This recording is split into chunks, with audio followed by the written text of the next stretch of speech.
focus first on, let's talk first about Furman. It was, I think, a good opening day for us, away on the road against, I think Furman is a good team. Clearly that game could have gone either way, as has each of the games, certainly since I've been here. And I think a shout out is well deserved to Bruce Fowler, their head coach, and their kids and their coaching staff. I think it would have been easy to shut down a little bit over the span of that game against us, but they didn't. They were battling back, in the second quarter. They were battling back in the fourth quarter. And I have a lot of respect for them as a program and their team and their kids. I think they're tough. I think they play tough, et cetera. With regards to our game, I think from an offensive perspective, I was very, very pleased with what we did. We're trying to make more of a commitment to be more effective inside the red zone. We're not going to hesitate to be more aggressive. We did well there, but I think we can do better.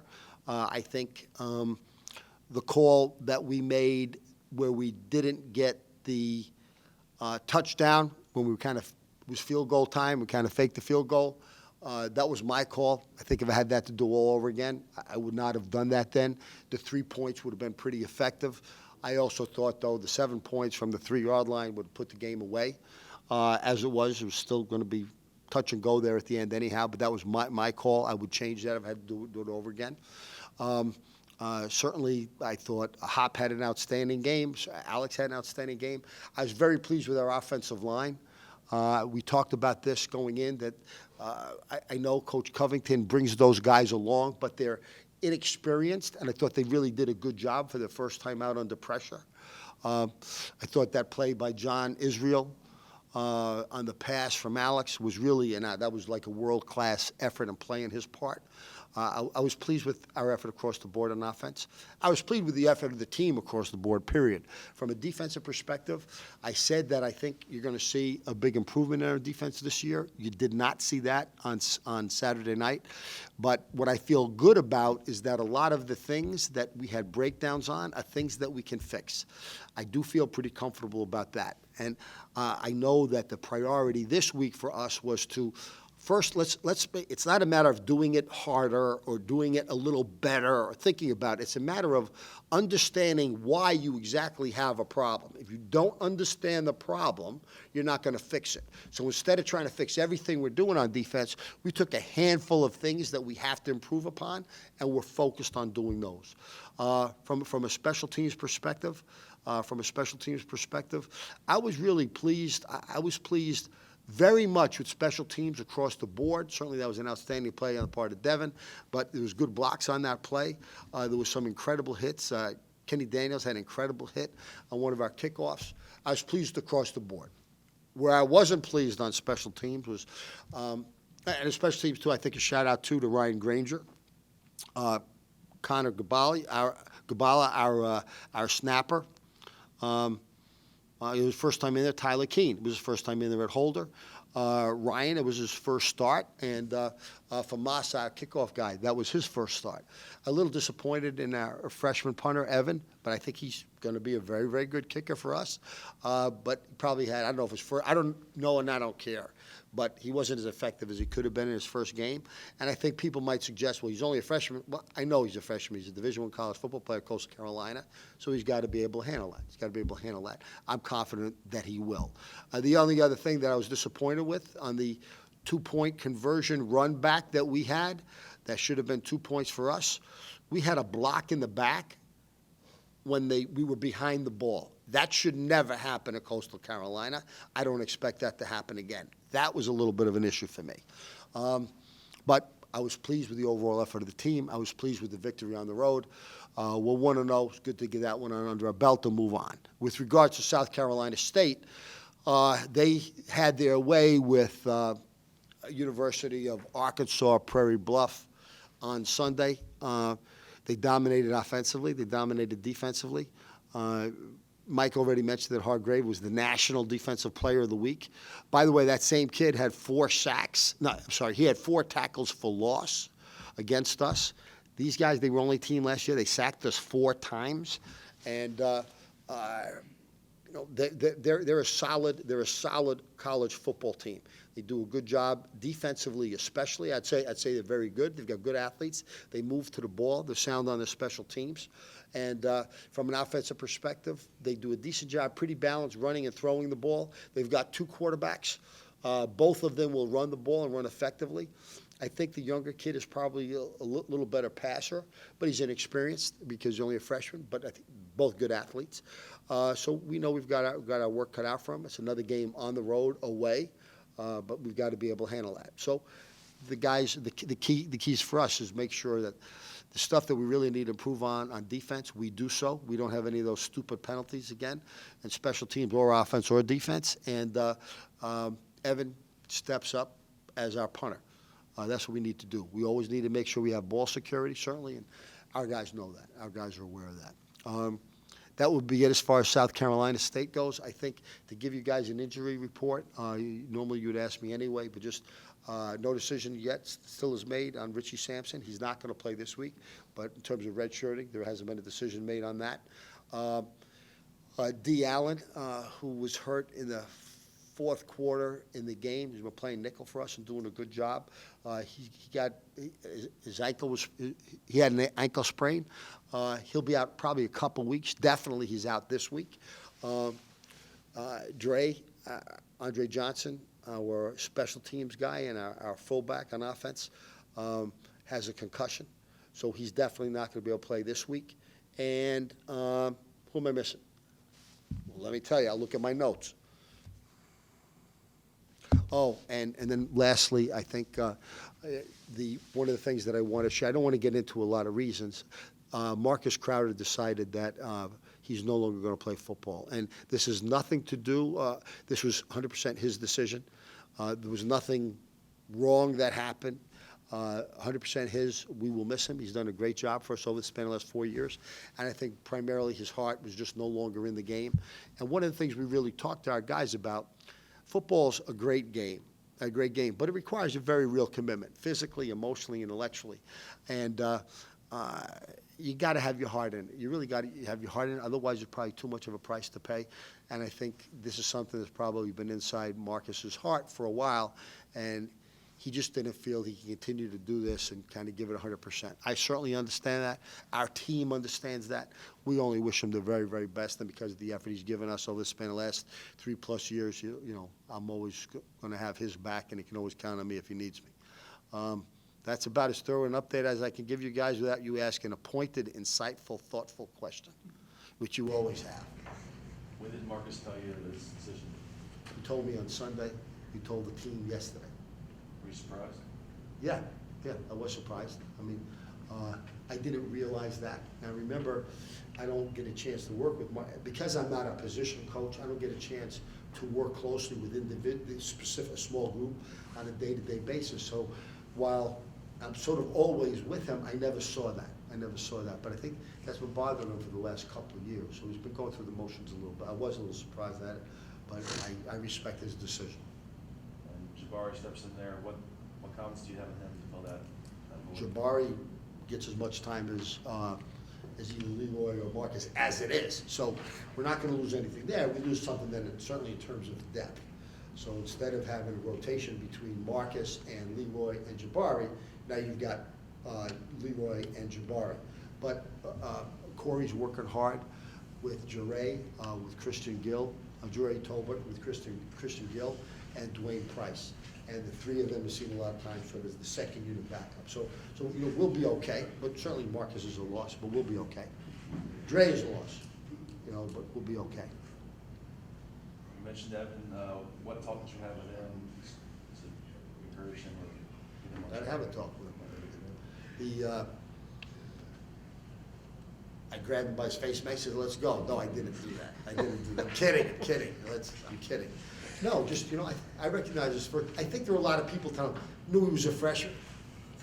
You can make an excuse you're a freshman, but it is your first time out there, so you're inexperienced. But he's made 1,000 punts in his life. He's made many punts under pressure. There's no different. It's a punt. So I think that's something he can do in his sleep. He'll be fine. So I didn't overplay that. I said, let's go. It's a punt. Let's go. He's not curing cancer all of a sudden in somebody's life at stake. Punt the ball. What were the biggest concerns you had about the defense that you felt like you really needed to emphasize? I think I think we're doing a much better job of tackling.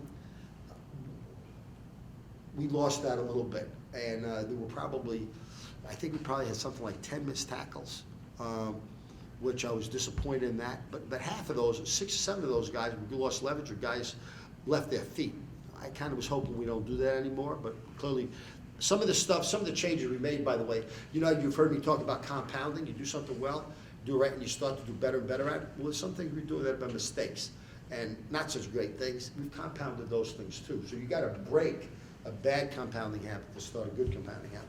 That was one, and I think in terms of, I think Clayton did a good job in terms of calling the game, but I think we've got to do a better job of executing our calls. So there were things that we did, mixing up our zone and our man and some of our pressures thing, that was just a little maybe game-tested mistakes, but Furman was good enough to take advantage of that. So we got to play our defenses better.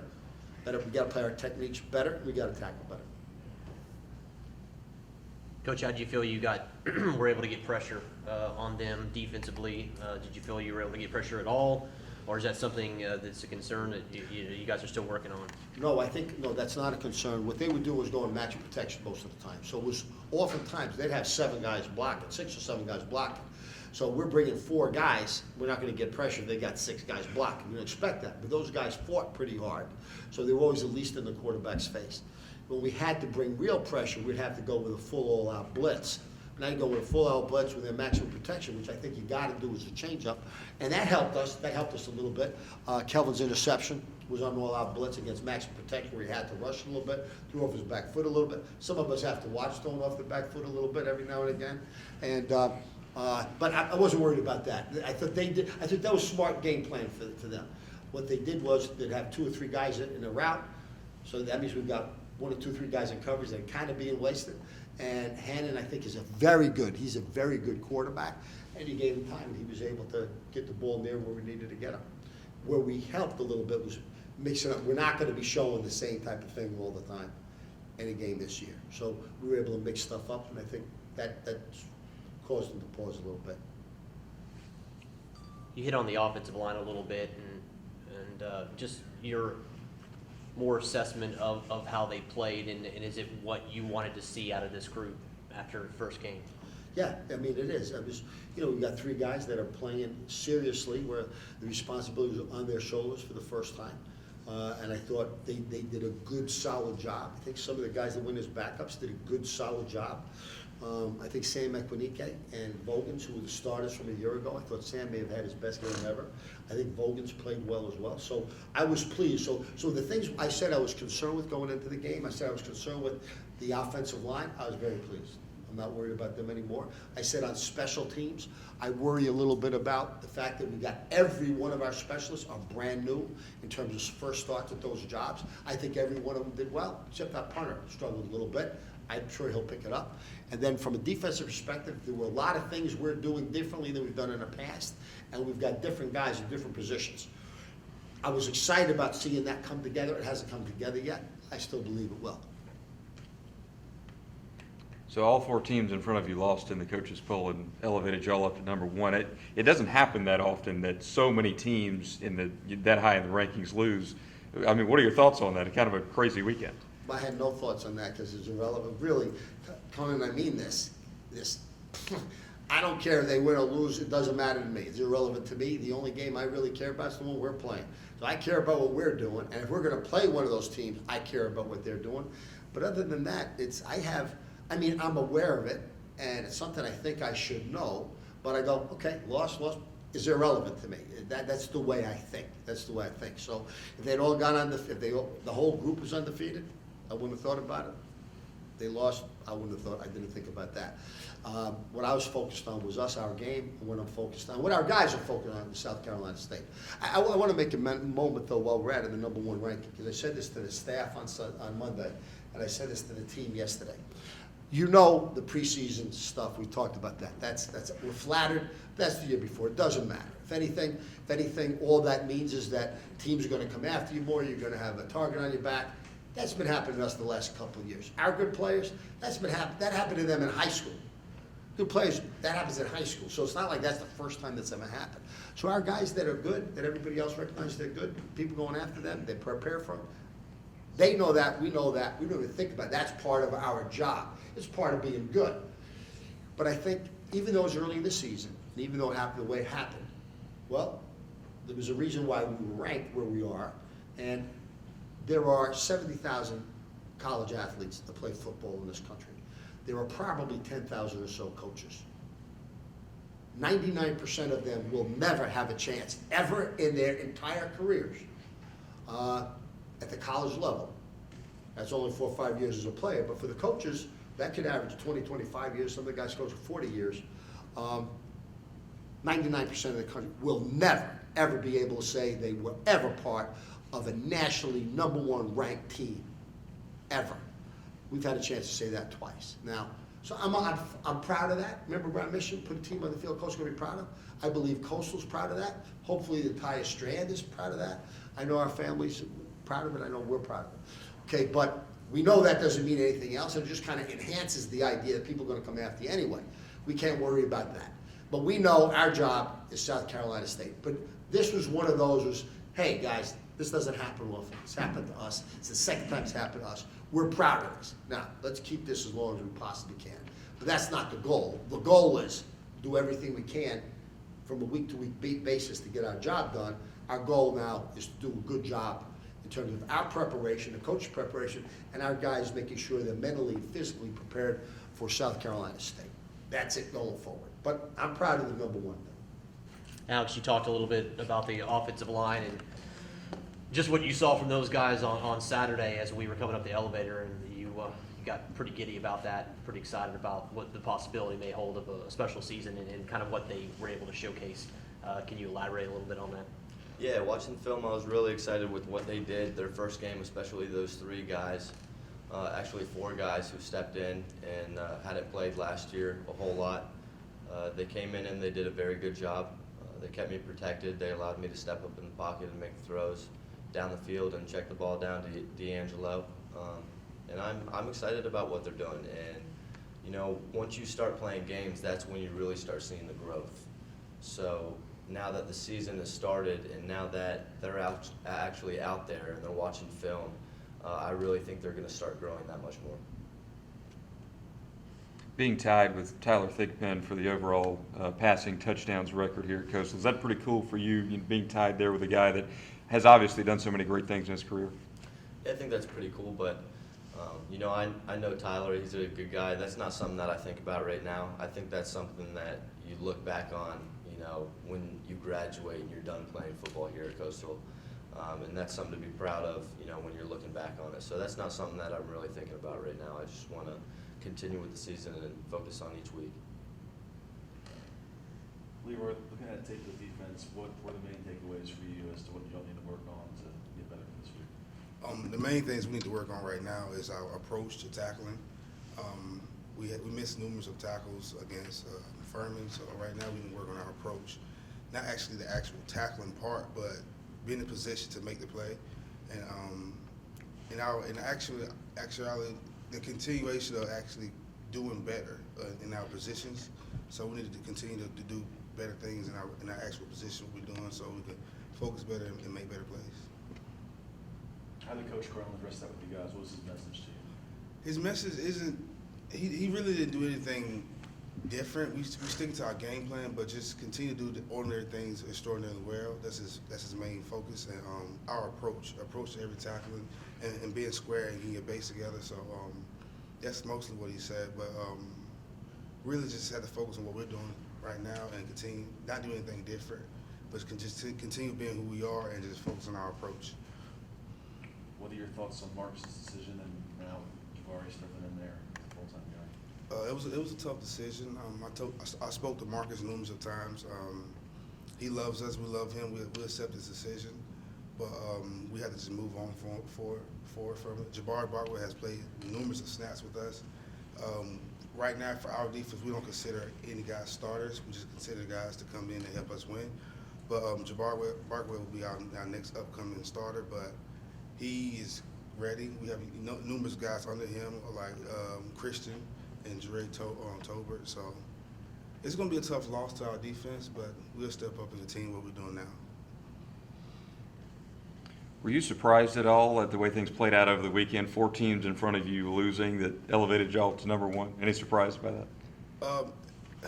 Yeah, it's a surprise, but for us, we really don't focus on that. We just focus on every game step by step. We really don't look at the outcomes of the rankings like that, because if you can get caught up in those rankings, it can really mess up the way you prepare for your games and everything like that. So it's something that we view and something that coach addressed it at practice, but we really just focus on what we're doing right now and getting better with ourselves. So. Alex, what do you see from this South Carolina State defense? Clearly, they have a pretty ferocious bunch. Let's talk a little bit about y'all's game plan in a sense of how you like to attack this bunch. Well, as far as our game plan, we're not going to do anything different. We're going to stick with the plays that we run, and we're going to do the same things that have allowed us to be successful over the years. They're very fast. They're very athletic on the edge, and then up front they have some guys who can rush the passer and fill those holes. So as far as what we're going to do, we're not going to do anything different. We're going to stick, to the type of offense that we run. We're going to have a balance of run and pass, and we're going to be ready for them.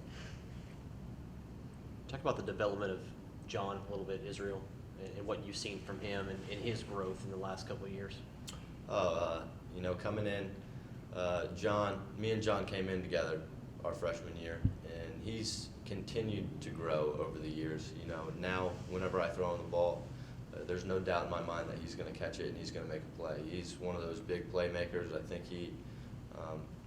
think at Coastal Carolina he has the highest yards per catch. I don't know is that right? Yeah, so, John's a big playmaker, and he makes plays. So he's one of those guys I like to get the ball in his hands, and he makes me look good. It's always a plus. It is. Coach mentioned what their defense did last week in their opener. What stands out to you about their playmakers on that side of the ball? Who, Furman or South Carolina State? Yeah. Like I said, they're fast. They're physical. They come up and they play the ball very well.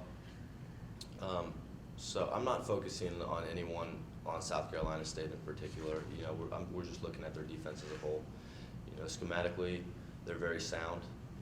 They have a good game plan. Their defensive coordinator is good. But that's not something that we need to look at that when we're watching film, but we need to focus on what we can do. I know a lot of teams say that, but it's the truth. We got to focus on our offense, and we got to focus on running our plays and making the right reads, and everything's going to be fun.